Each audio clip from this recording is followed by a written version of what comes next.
Setiap wanita pasti pernah mengalami yang namanya keputihan. Tapi yang kalian alami itu keputihan normal atau tidak normal ya? Yuk kita bahas. Sebenarnya keputihan atau cairan yang dikeluarkan merupakan cara alami tubuh untuk membersihkan daerah pada vagina. Tetapi dalam beberapa kondisi ada juga yang disebut dengan keputihan yang abnormal. Seperti apa sih variasinya? Yuk kita bahas. Keputihan dibagi menjadi dua, ada yang fisiologis atau normal dan ada juga yang patologis atau tidak normal. Nah, keputihan yang normal itu ditandai dengan ciri-ciri sebagai berikut. Yang pertama, cairan yang dikeluarkan itu tidak berwarna, alias hanya berwarna bening atau warna putih. Yang kedua, cairannya ini tidak memiliki bau, dia tidak ada bau amis ataupun bau busuk. Dan yang ketiga, cairannya ini tidak menimbulkan rasa tidak nyaman atau gejala tertentu seperti gatal, rasa perih, rasa sakit saat kencing, atau rasa tidak nyaman saat berhubungan seksual. Dan yang keempat, teksturnya itu lebih menyerupai air atau dia tidak bergumpal. Keputihan yang normal biasanya dipengaruhi oleh hormon, maka keputihan ini biasanya muncul pada saat-saat tertentu, yaitu pada saat sebelum menstruasi, setelah menstruasi, saat masa subur, dan setelah melahirkan. Berbeda dengan keputihan yang tidak normal.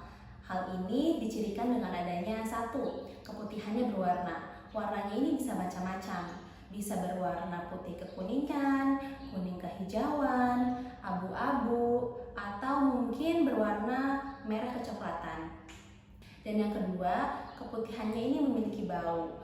Jadi, baunya itu bisa berbau busuk atau berbau amis.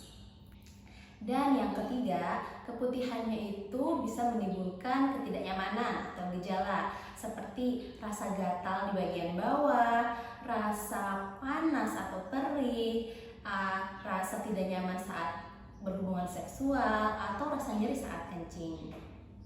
Bisa juga ditandai dengan sakit pada bagian perut bagian bawah.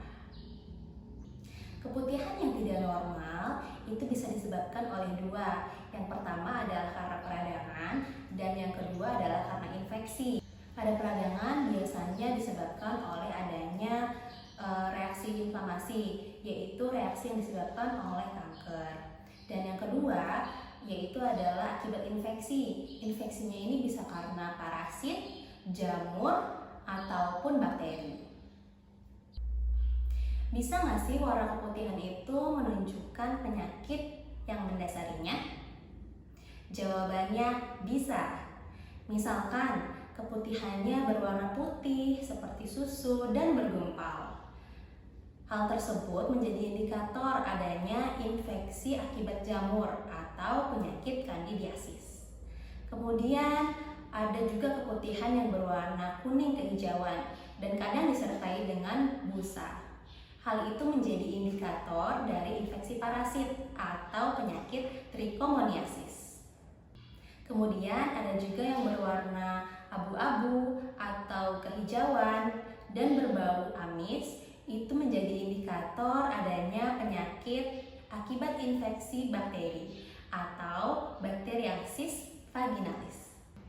Dan ada juga yang berwarna kemerahan atau kecoklatan. Apabila dijumpai pada saat setelah melahirkan, maka itu merupakan variasi yang normal. Tetapi apabila cairan tersebut keluar disertai dengan rasa nyeri perut pada bagian bawah, maka itu menjadi salah satu indikator untuk penyakit inflamasi atau penyakit kanker. Kapan sih kita perlu periksa ke dokter? Jawabannya adalah kalian harus memeriksakan kesehatan apabila gejala keputihannya itu merupakan gejala yang abnormal, seperti satu, ada perubahan warna, perubahan bau, dan juga perubahan tekstur, serta yang keempat memiliki gejala seperti gejala gatal, perih, rasa tidak nyaman saat berhubungan seksual, ataupun rasa sakit saat kencing. Jadi jangan ragu-ragu ya untuk periksa kesehatan kalian. Karena bisa jadi keputihan itu merupakan suatu tanda bahwa tubuh kita sedang mengalami inflamasi ataupun infeksi. Dok, ada nggak sih tips supaya kita terhindar dari keputihan? Oke, sini dokter kasih tahu. Yang pertama, kalian harus menjaga kebersihan daerah kewanitaan ya, yaitu caranya dengan membilas pada daerah kewanitaan dari arah depan ke arah belakang. Kapan saja? Pertama, setelah buang air kecil, kedua, setelah buang air besar, dan yang ketiga, setelah berhubungan seksual. Nah, bilasi itu boleh dengan menggunakan air biasa ataupun ditambahkan dengan sabun. Tapi, sabunnya bukan sabun badan ya, karena pH-nya itu tidak cocok dengan daerah kewanitaan. Pilihlah sabun yang tanpa ada parfum dan juga pH-nya asam. Yang kedua, celana dalam harus tetap dalam kondisi kering dan memiliki bahan yang menyerap keringat. Yang ketiga, gantilah panty liner atau pembalut secara rutin setiap 3-4 jam sekali agar daerah kewanitaan tidak dibiarkan lembab.